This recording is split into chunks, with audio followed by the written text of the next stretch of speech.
Well, you've probably heard us talk about the Great Resignation lately, and how workers are leaving their old career fields for a completely new job. Yeah, it's happening in record numbers. So if you're on the hunt for a brand new career, we are working for you this morning.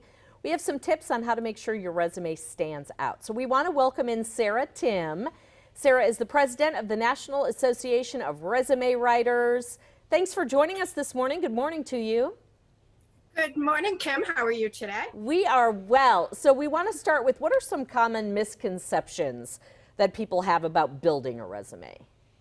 Well, the ATS is not the monster that it's made out to be, the applicant tracking software system. It's working within the parameters and knowing how to work within those parameters.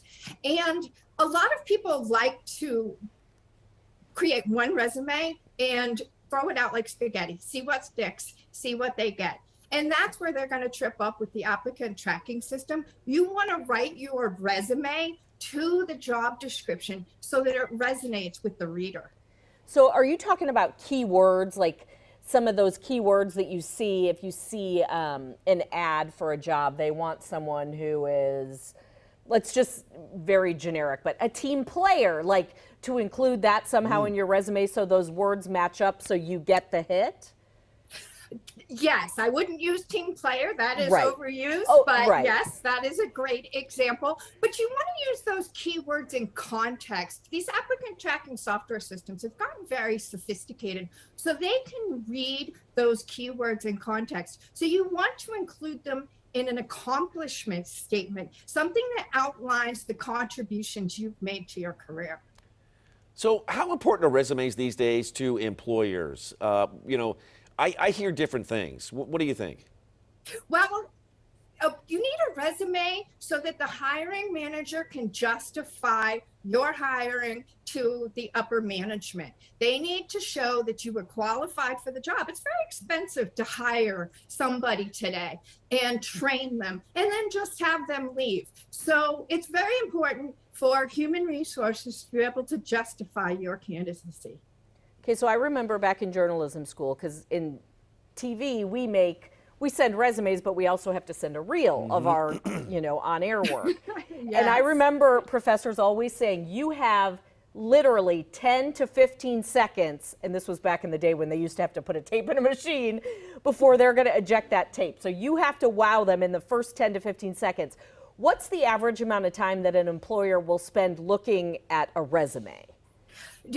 The average is 6 to 8 seconds, Wow, from what even I less than understand. TV. So you really need to stand out. And that's why eliminate the objective statement, put in a strong headline, accelerated revenue, 15% year over year with innovative marketing campaigns for a Fortune 500 company. It's really going to stand out a lot more than I'm looking for a role where I can use my skills.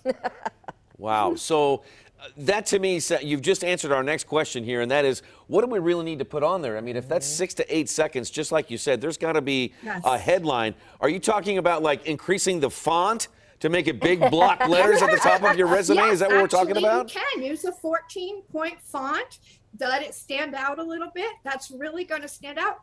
Put a little bit of color on it. Don't be afraid to use color on your resume. And what I like to do is match the color that I have in the resume to the logo of the company to which my candidate is applying for. Ooh, It's Now, really I've gonna never heard that fancy. before. That sounds like a great idea. Never thought of that. And do you suggest putting a photo on your resume as well? No, I do not. There's too much bias in the United States for a photo on your resume, but you want to put your LinkedIn on your resume so that they can go to LinkedIn and they'll see your photo and who you are there. Okay. Now, Sarah, we've got the attention of this employer with our big headline. We've locked them in for 6 to 8 seconds, and they're saying, okay, this applicant looks good. I'm going to continue looking down the resume. What other factors do we need to have on our resume to keep them locked in and so that we can get a call back? Well, you want to have bullets, strong accomplishment bullets that outline the contributions you've made to that company. Did you improve processes? Did you cut costs? Did you accelerate revenue? You want to use strong action verbs to outline the contributions you've made throughout your career. If folks have more questions, where can people find you? Well, the NRWA.org or asktheexperts.thenrwa.com, and they can find me there, as well as a lot of other excellent resume writers, including the nationally certified resume writers, which are the cream of the crop. Now, some good Awesome. ideas that I hadn't heard of before. Yeah, great advice. Yeah. Good Yes. to see you, Sarah. Thank you. you.